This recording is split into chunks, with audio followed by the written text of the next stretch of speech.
guys I was influenced by. And then when I got back and got into college, that's when I decided to start doing comics again.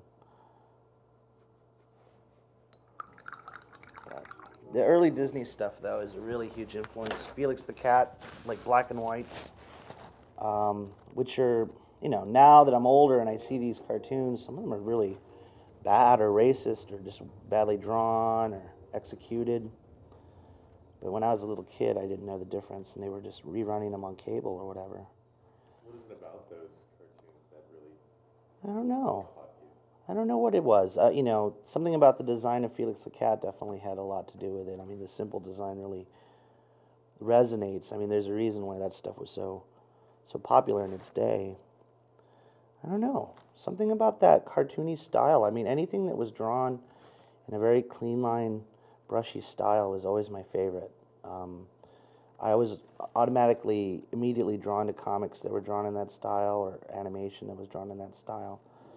There was always a very certain specific drawing style that I really liked, and then I guess I just started drawing in that style. Which is funny because, I mean, when I think about how this all started for me, I was looking at a superhero comic and, you know, at the age of 6 and thinking, I want to do this. But I couldn't really draw like that over the years.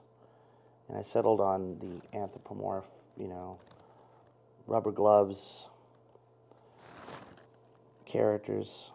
For some reason, that just always interested me. It just resonates with me.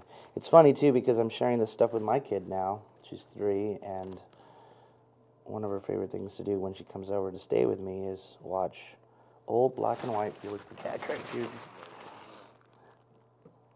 So.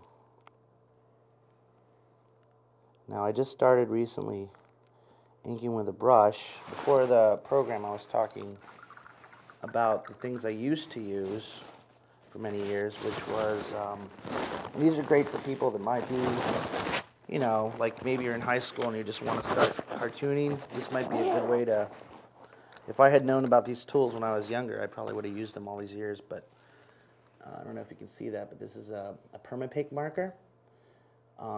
They're from Sakura. This is a Japanese company, and they make these great markers. They're waterproof, but they're water-based as well.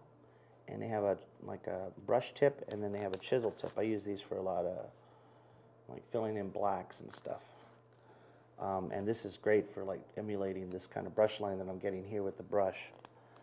And then I'd used a combination of those and these Faber-Castell Pitt Artist brush pens, which are just, they have like a brush tip to them.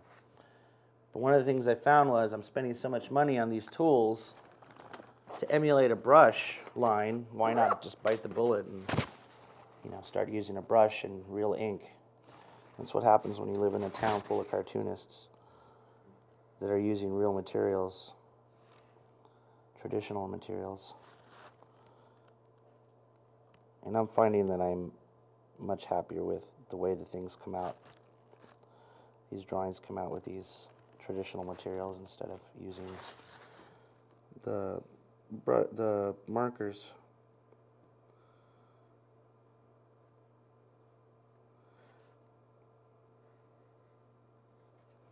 See, I didn't think I could yak for like this long.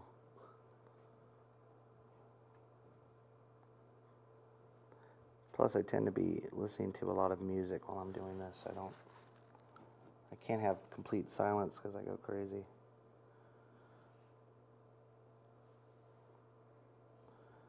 So this is coming out a little sloppy, but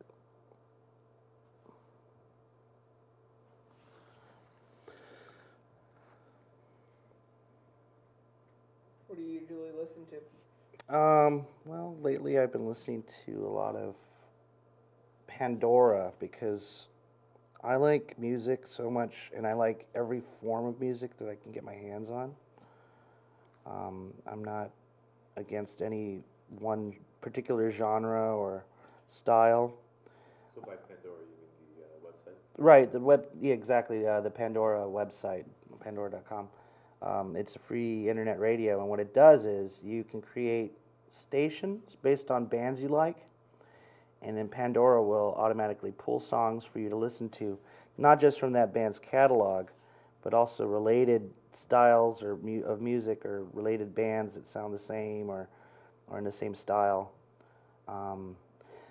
And you can create all these different stations, and what I do is I have, like, I don't know, 20 different stations, everything from like hip-hop to like Billy Joel or something, you know? Because, I mean, if you pick a Billy Joel station, then you've got like Elton John and all those other things. And, you know, once in a while one of those songs will come on, and this is a nice feature of Pandora also, one of those songs will come on you don't like. Like, I love Elton John's early stuff, the 70s stuff, but I hate Elton John in concert in the 90s. So one of the things I like about Pandora is that if something comes on you don't like, you can tell it, never play this again, and it won't. You know, or you can ask it, why are you playing this? It'll tell you why, and you can change the settings for, you know, what you want it to play. So basically I play like this quick mix. It's called a quick mix, and it's all the different stations I have all together at the same time. And it's random. You know, I'll have like a really awesome dub song come on, which is like, you know, sort of like reggae, I guess. Mm-hmm. And then I'll have like the Spinto band come on, or like Band of Horses will play, and I'll say, well, you know, I don't like this song from Band of Horses, but I like this other song that Pandora played, you know. And that's how I'm finding out about newer music too lately. There's a combination of that and then searching around.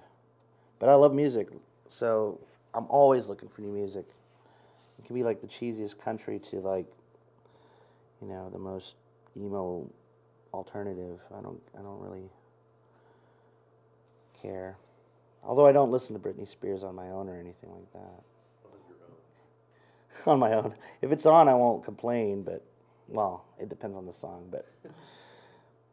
So I'm kind of a music snob, but I try not to be a music snob. Like, I pretend that I'm not because I like everything. But so once in a while, if I hear something I hate, I'll be vocal about it. Like, I can't stand My Chemical Romance. So I can't stand any of those newer bands like that style of band.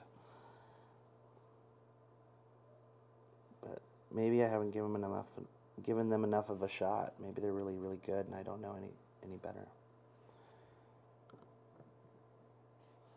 I'm always afraid of bands that sell their stuff at Hot Topic, though.